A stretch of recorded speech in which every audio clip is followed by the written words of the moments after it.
안녕하세요. 김다니엘입니다. 아직 대통령 당선인이 취임하고 직무를 시작하기도 전인데 벌써부터 좌파들의 대응이 심상치 않습니다. 윤석열이 경고한다는 카드 섹션을 들고 촛불 집회를 하는 영상도 며칠 전에 보았습니다. 숫자가 많지는 않았습니다만 극좌파 단체 아마 소속일 걸로 좀 추정해 봅니다. 참으로 안타깝습니다. 대통령 집무실을 청와대가 아니라 다른 곳으로 옮기겠다고 하니까 임기가 고작 한 달 보름 정도 남겨둔 구권력이 협조는커녕 노골적으로 반대를 그렇게 하고 있습니다. 그렇게 방해를 하고 있습니다. 안보공백이라는 프레임이나 무속인 프레임이나 풍수지리 프레임으로 선동하고 날뛰고 있는데 정말 가관입니다. 원래 뚝심 있고 맷집이 강한 당선인이니까 공약상을 국가의 존망이 걸려 있거나 국익에 우선해서 그렇게 차근차근 그렇게 이행해 나가기를 저는 바라봅니다. 그렇게 해야만 됩니다.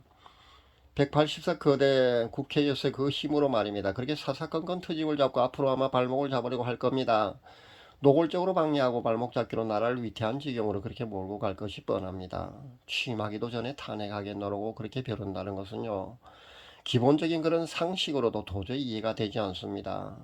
그런데 그 모든 것의 배후에는요, 그만큼 악한 영들이 이 나라에 그만큼 많이 풀어져서 그렇게 작용을 하고 있다고 여러분이 이해를 하면 아마 쉽게 이해가 될 줄 압니다. 그러니까 이 모든 것은요, 배도로 인해서요, 한국교회 배도로 인해서 이 땅에 그 악한 영들이 더 많이 합법적으로 그렇게 공식적으로 들어와서 이 땅을 뒤흔들고 혼란케 하고 있다고 우리가 그렇게 이해를 해야 된다는 겁니다. 사실 모두 우리 한국교회 잘못인 겁니다. 우리 한국교회 배도로 인한 그런 잘못이니까요.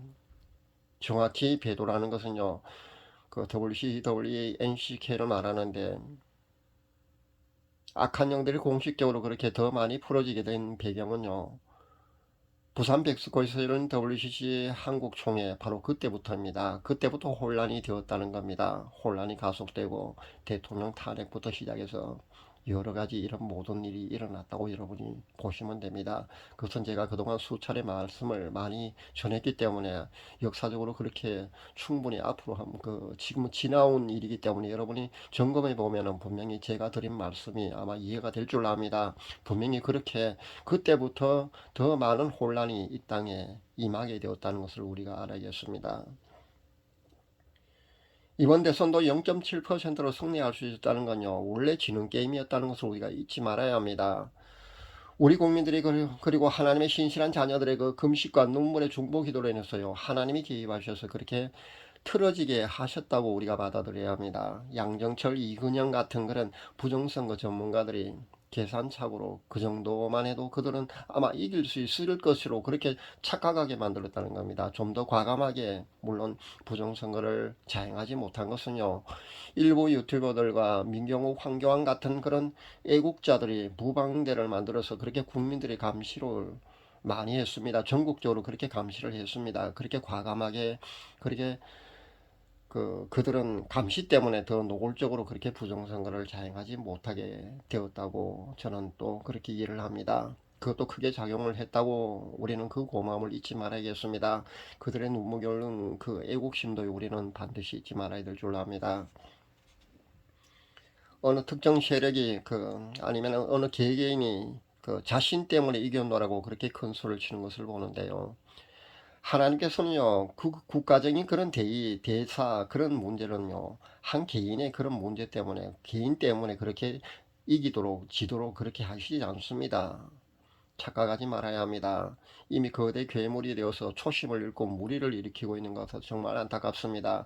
그의 입에서 나오는 말은요, 쌍욕을 하고 있는데도 불구하고 아멘으로 그렇게 추종자들이 그렇게 화답을 합니다.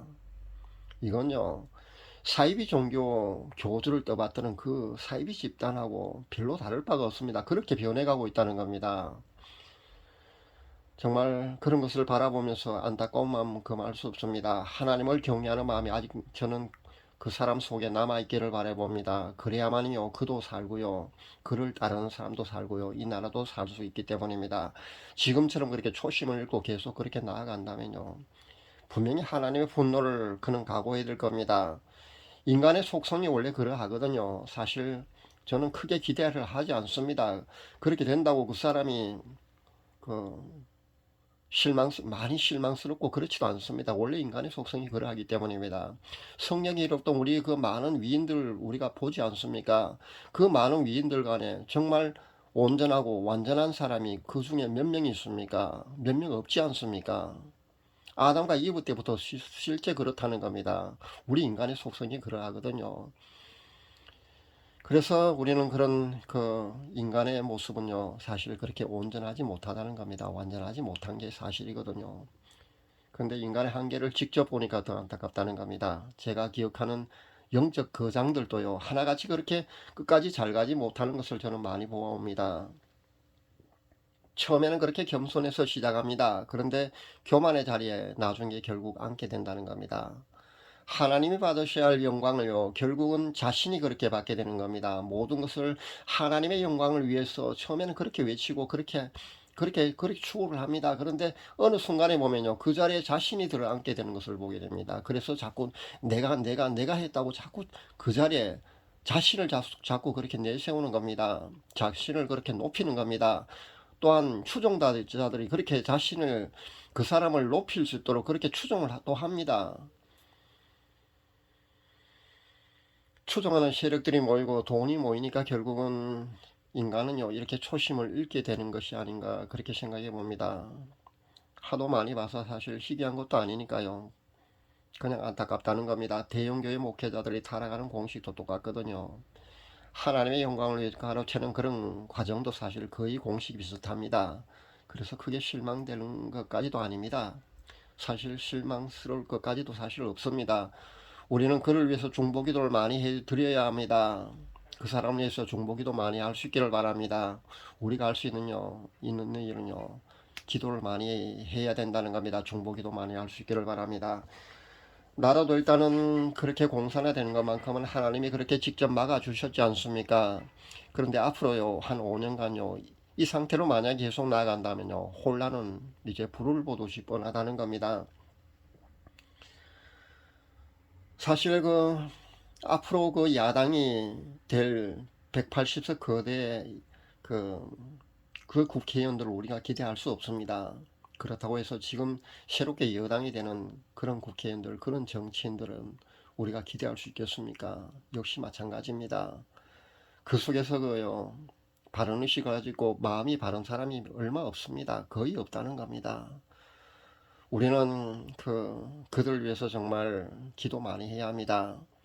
윤 당선자가 과감하게 결단하고요, 반대 세력을 그렇게 정리하는 그런 방법을 쓰지 않으면요, 앞으로 5년간 아마 혼란은 그렇게 가속될 수밖에 없다는 겁니다. 제대로 된 정치인들이 사실 거의 없거든요. 그들에게 우리는 앞으로 계속해서 그렇게 실망을 하는 그런 세월을 보내야 될 듯 보입니다. 그렇게 되지 않기를 우리는 기도 많이 해야 됩니다. 하나님께서는요, 독실한 신자도 아닌 그 윤석열 당선인이 그렇게 잘 쓰지도 못하는 그런 필체로 정성껏 하나님께 보낸 편지, 제가 본 것을 제가 여러분에게 발표를 했지 않습니까? 그 정도만으로도요, 그 사람이 대통령에 당선되도록 그렇게 하셨다는 겁니다. 이 나라가 공산화되는 것만큼은요, 그렇게 막아주셨다는 겁니다. 신실한 하나님의 자녀들의 눈물의 중보기도 금식기도도 물론 하나님 보시고 한 번 더 이 나라를 그렇게 살려주셨다고 우리가 그렇게 일을 해야 한다는 겁니다. 공산화되는 것만큼은 아마 하나님이 그렇게 원하시지 않으신 듯 그렇게 보입니다. 저는 그렇게 하나님의 뜻을 그렇게 이해를 합니다. 그렇게 받아들입니다. 대통령 집무실 이전 문제는요, 결국 이 한반도의 통일이요, 윤석열 정권 아래서 이루어진다고 만약에 그렇게 본다면요, 그렇게 가정해 본다면요, 매우 중요합니다. 그리고 전 하나님의 배려와 뜻으로 그렇게 받아들입니다. 북한이 저절로 무너져서 통일이 된다고 하는 그런 예언도 제가 보고 있는데요. 그런 목사도 있습니다. 저는 전쟁 후에 통일이 될 걸로 아직도 그렇게 봅니다. 전 아직도 하나님이 변경해 하지는 않으셨다고 봅니다. 물론 하나님께서 이것도 긍휼을 베풀어 주셨어요. 바꾸어 주신다면 얼마나 좋겠습니까?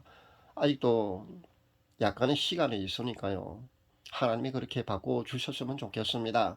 그 모든 것은 한국 교회가 어떻게 하느냐에 달려 있다고 봅니다. 저는 그 한국 교회가 그 키를 쥐고 있다고 저는 봅니다. 하지만요, 한국 교회가 배도에 대한 회개를 하지 않는다면요 반드시 배도에 대한 그 속량적인 그런 대가 지불은 반드시 있어야 하지 않을까 생각해 봅니다. 그렇다면요 끝까지 가야 되는 겁니다. 끝까지 하나님의 그 심판의 도구를 우리가 받아야 된다는 겁니다. 그렇게 되지 않기를 여러분 기도 많이 하시기 바랍니다. 저는 그래서 윤석열 정권에서 만약에 통일이 된다면요 대통령 집무실 이전 문제는요 매우 시의적절하다고 저는 그렇게 판단을 해봅니다. 그리고 두 손 들고 우리는 그에게 박수를 치면서요 환영하고 그렇게 적극 지지해야 된다고 저는 그렇게 생각해 봅니다. 그래야 국가적인 대혼란 상황이 닥쳤을 때요 극복해 낼 수 있는 그런 최선의 신의 한 수가 될 수 있다고 저는 그렇게 판단합니다. 그런 관점에서 대통령 집무실 이전 문제를 여러분 보아주셔야 된다는 겁니다. 그리고 앞으로 닥칠 국가적인 대혼란 그런 상황이 닥쳤을 때요 능히 극복할 수 있었으면 좋겠습니다. 앞으로 우리는 기도를 더 많이 해야 될 줄로 압니다. 통일이 저는 멀지 않았다고 저는 그렇게 내다봅니다. 빠르면은 1, 2년 안에 그렇게 통일이 될 수도 있다고 저는 봅니다. 늦어도 저는요 2025년 안까지는 통일이 되어야 된다고 보는 사람입니다. 그렇게 통일이 반드시 되어야 합니다. 하나님께서는요 공산화는 분명히 안 시키실 듯 그렇게 보입니다. 전 이번 대선을 통해서요 하나님의 뜻을 그렇게 이해를 했습니다. 통일이 우리 앞으로 이렇게 다가오고 있다는 것을 우리는 잊지 말아야겠습니다. 대가를 치르더라도 우리는 통일을 그렇게 맞이해야 합니다. 하나님께서는요 우리 민족을 하나가 되게 분명히 해 주실 겁니다. 기대하면서요 통일 후에 이 한반도에서 우리가 해야 할 역할이 무엇인지에 대해서 우리는 기도하면서 준비해야 될 때가 이제는 되었다고 저는 판단을 해봅니다. 저처럼 북한 선교 사명을 받은 일도 아마 들어 있을 줄 저는 그렇게 생각해 봅니다. 그 외에도요 통일 후에 크리스찬들이 어떤 사명을 가지고 어떤 역할을 해야 할 것인가를 고민하면서 기도할 때가 저는 되었다고 봅니다. 그럴 시기가 분명히 되었다고 봅니다. 통일을 대비해서 우리는 기도할 수 있어야겠습니다. 오늘은 대통령 집무실 이전이 주는 의미를 통일과 연관시켜서 이렇게 메시지를 전합니다. 통일을 대비해서 우리가 기도 많이 해야 될 줄로 압니다. 감사합니다.